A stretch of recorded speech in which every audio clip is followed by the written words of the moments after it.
beeper. Cardinal red Chevy, I'm swerving with the fam.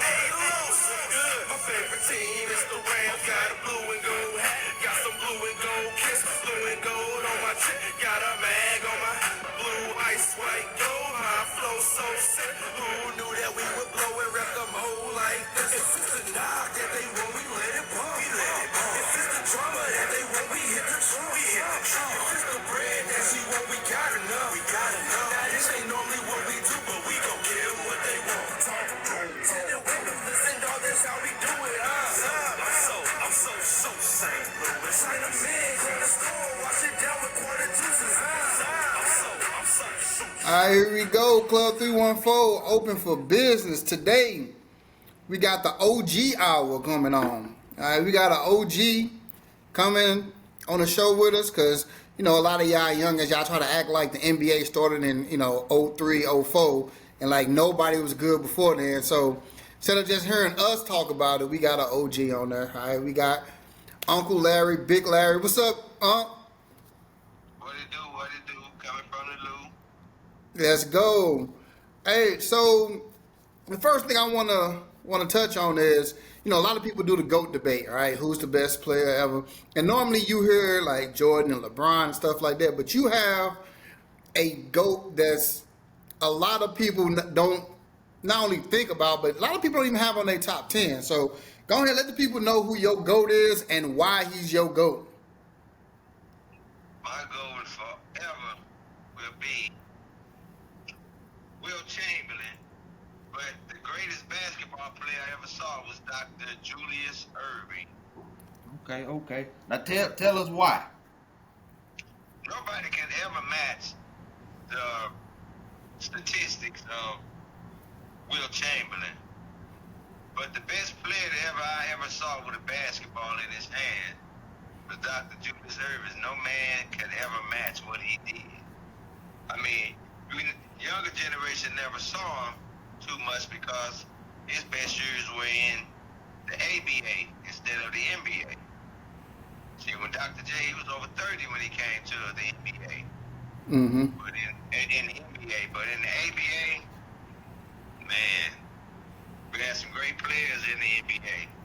In the ABA, I keep saying NBA, but you had players like Julius Erving and Iceman George Gervin, Freddie Lewis, Maurice Lucas with our own Spirit of St. Louis. Even Doug Moe was a great ABA player, and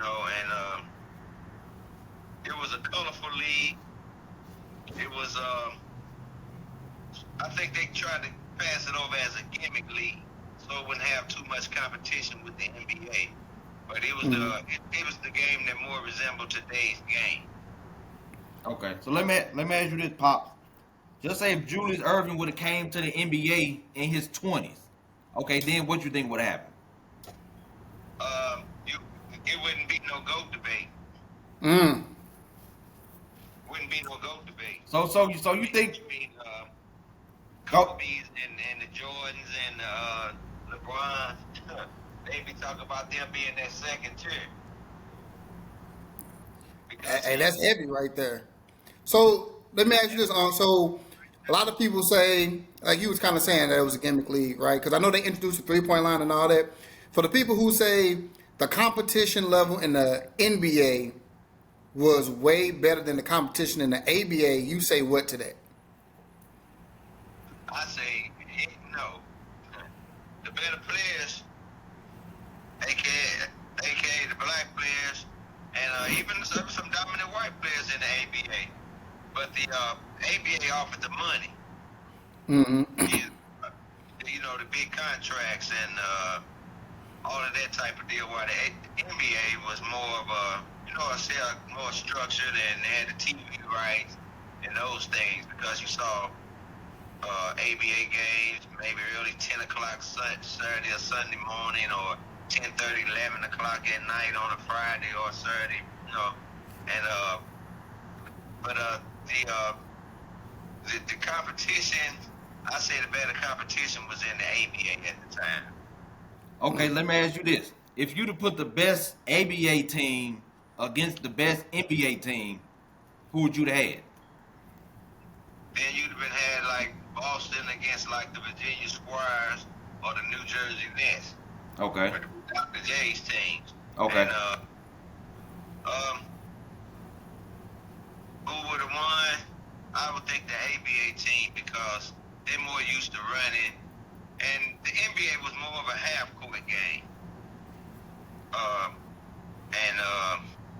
but don't get me wrong. The NBA teams, I mean, they wasn't pushovers. Don't get me wrong, because see, the NBA, they had longevity in teams. See, like instead of like free agency, players played 10, 15, 20 years on the same team. You know, so they had a lot of, they knew each other well and played together well. And they were just good in that aspect. Okay.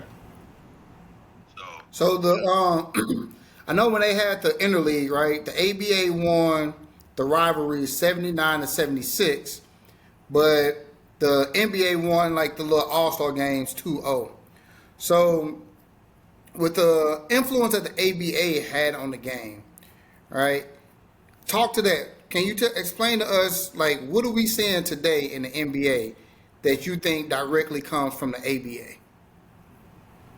Won the 3-point line, and the NBA All-Star Weekend took on that was the halftime shows at most ABA games. Not as quite as expensive as the NBA All-Star game, but man, the ABA halftime shows and after the game, I mean, they won everything from cars to everything. The slam dunk contest, all that originates from the ABA. And the run and gun originates. So it sounds like all the swag and excitement that we appreciate today kind of basically came from the ABA. It's kind of like what I sound like I'm hearing you say. That's exactly what I'm saying. That was the persona. That was like I say, the ABA was considered more like, they made it seem as though it was the gimmick league, and that to glorify more the NBA, so that it was more of a gimmick league because the NBA owned the TV right, and the ABA, they might have better players, more flashier players than that, but the NBA had the money and the rights to everything, so that's what polarized them. And they had great players, don't get me wrong. They still had great players too. But the flash, the three-pointers, it all originates, even the players, the flashy players coming to and from the game. The mink coats, the Cadillacs, we had more the St. Louis airport, St. Louis Spirit, one of our own local players. He told his coach he wouldn't fly to California because he's not finna get in no time capsule. They changed no time zone. So, ABA was, we used to catch the bus. Natural Breeze of the Cash bus, me and my little buddies, and go down there because you get down there about the end of the third quarter. By the fourth quarter, sometime they'll let you in. You can catch the last 5-6 minutes of a game. I was a little boy. And then you can see the players come out and go from the locker room. So it was a good time, man. And it more correlates to today's NBA, the 3-point line, the run and gun. That it more resembles we taking on the persona of the NBA now, but it's just still called the NBA. All right, I got another question for you. Just say your GOAT player is Dr. J, right? Yes, sir. Just say you take Dr. J in his prime and put him in a dunk contest today. With the best dunkers in the NBA, who you got? Dr. J, they probably got Dr. J too. The best dunkers in the NBA right now, they got Dr. J too. At 60 years old. Nah, you saying his prime. In his prime, yeah. In his prime, they go sneak out the back door. You ain't doing what Dr. J did. Gravity defying. That man can walk on air. Especially in his young age and just wow, he did things that people don't even do yet. They still don't do. I mean, everybody aware of the famous when he walked down Michael Cooper coming down that sideline and cuffed it with that one Oh yeah, arm. I remember that. I remember that. Things like that. Who jumped up? 5 Lakers jumped there. I think every one of them jumped. He hung in midair, come on one side of the hoop, went behind the back, come up on the other side. I remember that. And then soft out the glass. I ain't seen that Magic yet. Johnson say Magic say that's the greatest shot he ever seen in his life. In his life, man. I mean, and you just watch the things that Dr. J did in that game. I mean, 7-footers were 5'4" to him. Mm. 7-footer because you said you couldn't deal with Dr. J like that. See, I even had a scenario where I take everybody to go debate. Who you got? Let me give you the 3. Take Kobe and Michael Jordan, and then put Wilt under the basket. Dr. J, the one player you can put Jordan and Kobe on him, he gonna go dunk on him. Jordan and Wilt. He the only player I ever think can do that. So let me ask you this, right? So you say you got Dr. J as the GOAT. Who would fill out? I ain't gonna ask you top 10, right? Because I don't know if you got a top 10 ready. He said, But who? Wilt go by far over any player who ever put on a tennis shoe. Give him You the said Wilt? statistics and everything said, yes sir. But Dr. J is the best basketball player I've ever seen. Okay, so what would be your top 5 then? Will, Dr. J, you could say Jordan, Kobe are tied, so then I ain't gonna never separate them two, so they take up one spot. Hmm. Okay? Yep. Give me, you can give me them two tied. The next would be Bill Russell and Kareem Abdul-Jabbar. Okay, so let's follow up with that. So a lot of the younger guys, you gonna cause a bunch of heart attacks out there. You gonna get a whole bunch of people ready to come at you. So there was a glaring name not on that list. Lil Larry over here fidgeting and everything. You should see him. He up here fidgeting. You didn't say LeBron James in there. I know who we talking about. I know we talking about LeBron. But don't get me wrong. People go around, he ain't the GOAT. He ain't, but he one of the greatest players of all time. But he not on the GOAT list. He not on the GOAT list. I give him everything he earned, everything he got. See, I see a lot of people say, he ain't nothing. Man, please, he one of the best to ever play the game. But the GOAT thing is a whole different thing. Now look at the 5 I picked. What can you say about them not being above him? All right, so I'm gonna give you some of the arguments that people would give against you, because, so for Wilt, right? He was always losing to the Celtics. He had a losing record in the finals, right? He was 2-4 in the finals, so people hold that against Wilt. What else? Bill Russell. They say he was a center shooting 44% from the field. People hold that against him. Kobe, a lot of people hold against him because they say Shaq was the driving force of those first 3 rings. He never shot 50% from the field. People use that against him. Jordan, they say, played against a bunch of plumbers, a bunch of bums. So those are some of the things that the LeBron James fan base would throw back at you. So what would you say to that? Because I got Jordan that's the GOAT, but I would never argue against you because I ain't seen those players. But for those LeBron James fans who say you just said you didn't have in the GOAT argument, if they push back on the Wilt, the Russells, and all that, what would you say to them? I would say, basically, they had an opinion, but let's look at reality of it though. LeBron James, you lost a lot of championships, buddy. And You can look at take Russell. A lot of championships, man. You say Will didn't win them, but see, the game is a team sport, and even though he lost, he still dominated everybody. Yeah, them stats was crazy. I'm talking about individuals now. We're not talking about team accomplishments. We talking who was the best at what they did. Will was the best to ever do it. His stats say he did. His stats still stand to the day. So you can't, talking about what era he played in. Jordan played in the worst era of the NBA, period.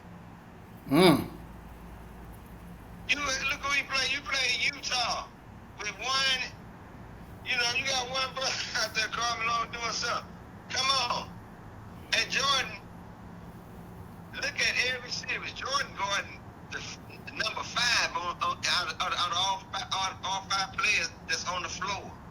Yeah, you're going to be all NBA because Jordan taking number 5. Jordan, to me, I'm going to tell you this, and I'm sorry, Jordan fans, but Allen Iverson showed how Jordan played defense. LeBron played the same type of defense with his hands instead of his feet. They got good recovery. They got the great recovery. Mm-hmm. But man to man, you can beat either one of them off the dribble. Iverson showed you that with Jordan. And that's why when Kobe was, they always show the clip of it. Kobe whooping him, and he had to put Pippen on him. And he took Pippen and tore him up too. But Jordan is next to Dr. J as the greatest basketball player I ever seen. I'm going to get into Jordan. With Kobe, with 1-1, 2-2-8. But that boy Will, and Dr. J, man, they did something. They put us on the map. It was a lot of great players, man, and it was great players you never heard of. We're gonna talk about whenever you want to talk about the Earl Manigault. That'll be a good topic for y'all to get into, take to the people. And Kareem said that was the greatest basketball player he ever saw. So it's a lot of hello? Yeah, we are. Yeah.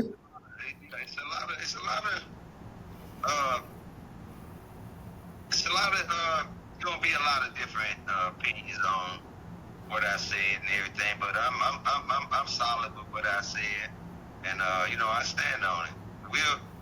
What he did, his physical presence, just who he was and how he dominated on the floor was just, man, it was just unmatched. It was unmatched. So let me ask you this about the Wilt point. Okay, so what you hear about Wilt, like I said, they say he was the 7-1 guy. Everybody else, he beat up a bunch of short white dudes. So if he played against Shaq, Kareem, Hakeem Olajuwon, David Robinson, all those great centers, do you think his stats would look the same going against them as opposed to the people he went against in the 60s? No, they'll be better. They can't play. Ain't but 2 or 3 of them you name that can play post defense. Man, this man, and let me dispel that big myth. He played. Let's go. Short guys. Who was Artis Gilmore? Who was Bill Russell? Every team back then had 2 or 3 7-footers. You don't see 7-footers no more. Every team had 2 or 3 back then. Don't let these people throw that myth to you about he was towering over everybody. He was not. He was not. Every team had 7-footers, just like they got big men now. And that's a myth they need to quit saying that. That's just the way they keep trying to say that, just to try to justify trying to put like the Kobe's, the Jordans, and the LeBrons in there. He was playing over these. He was playing people his size, dude. They need to quit that myth and just get that out of there. That's a lie.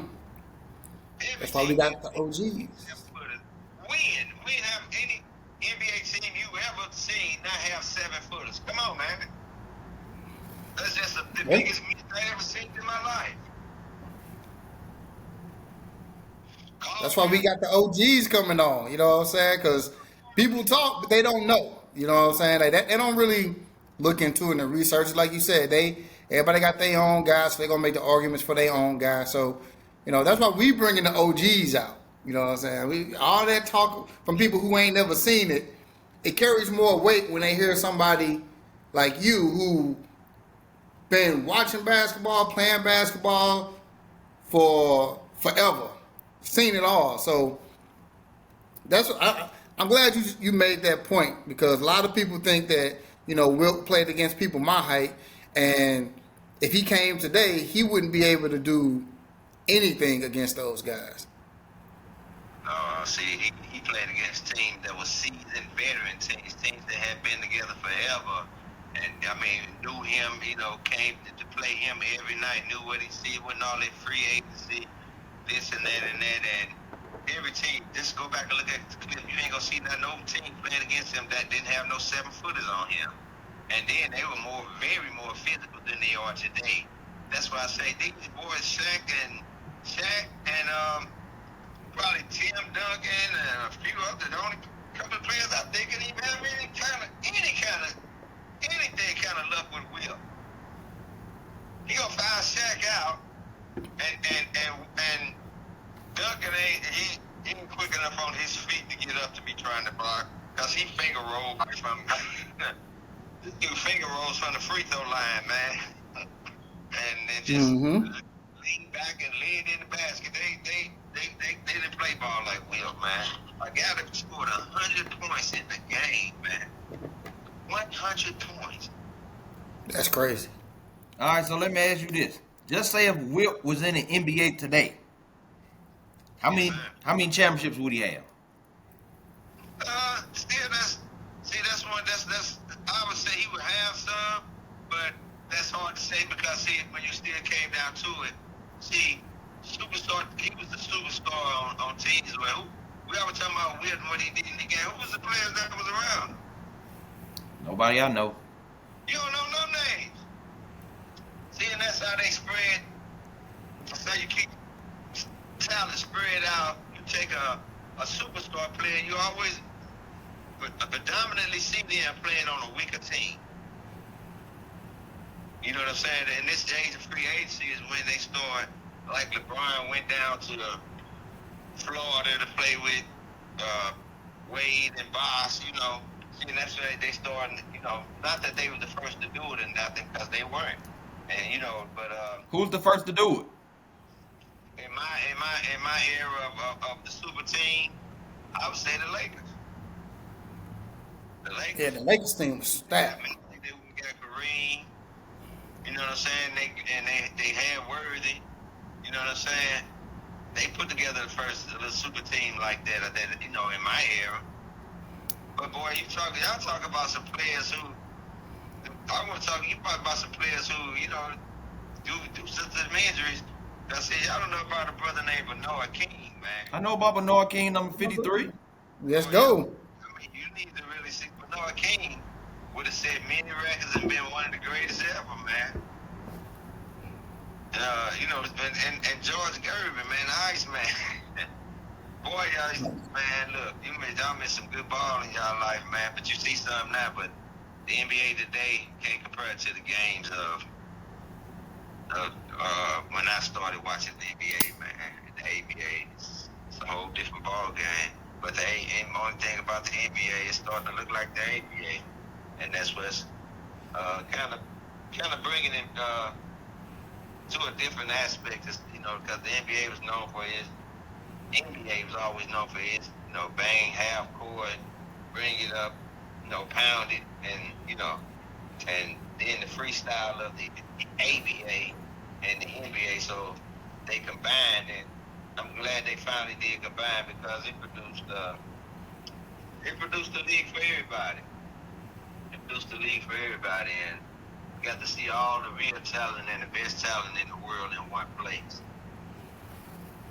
So I'm glad we came to that decision with it. All right.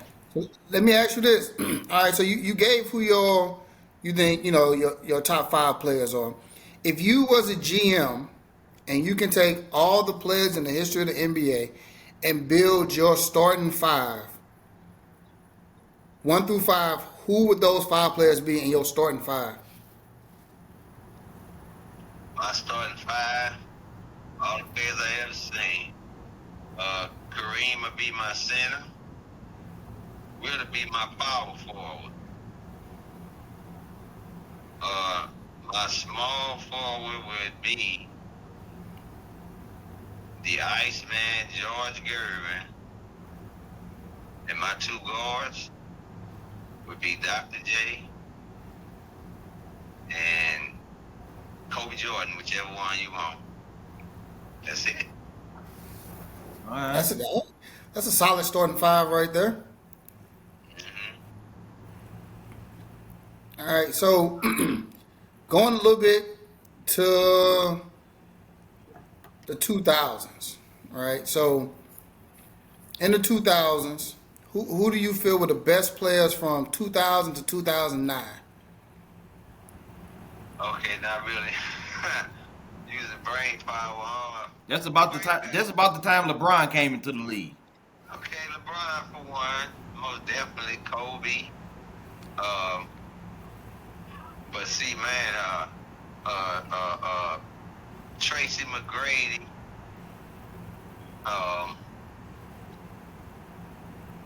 Let me see, it's more names. Oh my God, I can go on for forever. You got Shaq, you got Allen Iverson. Allen Iverson. Vince Carter when he was hard with the Raptors. Man, I can go on and on. Tim Duncan, David Robinson. Oh man, it's so endless, man, since like 2000, 2009. But oh man, I have to sit down and put me a list together to give you because it's it's been a minute and there's just too many players just because that was a great era of basketball. And a lot of great players came in since 2000 though. Okay. So just that'll take a little. I have to put my little pencil and paper together and Put the thinking cap on. All right, let me ask you this: who's your top 5 players in the league today? today. Yep, right now. Giannis, Jokic, Doncic. I need 2 more. That boy in Minnesota, Ant-Man. Man, Ant-Man, and I give it to Justin Tatum. Jason Tatum. all right, so I'm glad you said that because that's actually where I wanted to go with you next. So one of the biggest back and forths going on in sports right now is who is better between Jason Tatum and Jaylen Brown. Now, Lil Larry says Jason Tatum is not even a superstar at all, and pretty sure he's saying Jaylen Brown is a better player than Jason Tatum because Jason Tatum, his clutch numbers ain't all there, and it seems like Jaylen Brown is the guy making the buckets in the big moments. So, but you just had Jason Tatum in your top 5. So, how do you feel about the debate between Jaylen Brown and Jason Tatum? Well, I tell you like this. I bet you if they had to get rid of either one, I bet they'd get rid of Brown first.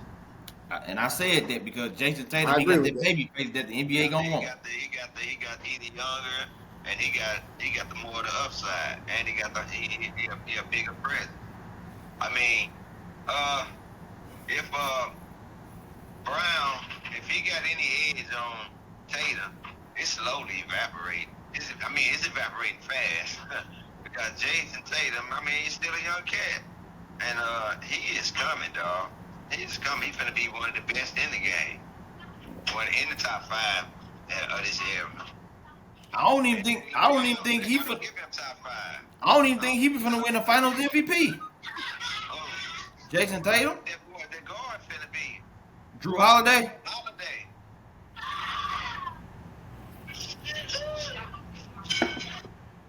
So let me ask you this: Jaylen Brown, he won the Eastern Conference Finals MVP.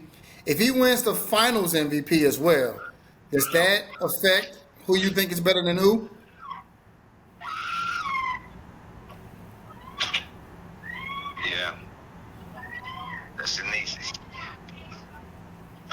Yeah. Yeah. Okay. Just say whoever win the finals MVP between Jason Tatum and Jalen Brown. Would that set them apart? Whichever one of them win. Well, it could.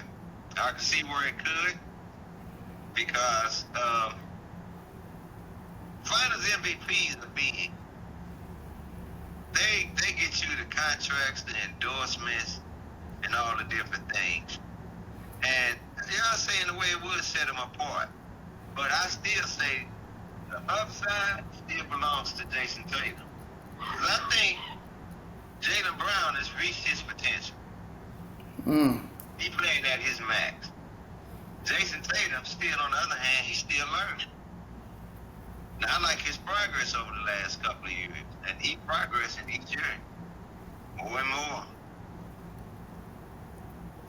So that's at this very moment, I give him Brown the slightest edge because he's more seasoned veteran, and I just think Tatum going to overtake him. He's going to be the face of Boston Celtics and the NBA. So if the Celtics finish the sweep tonight,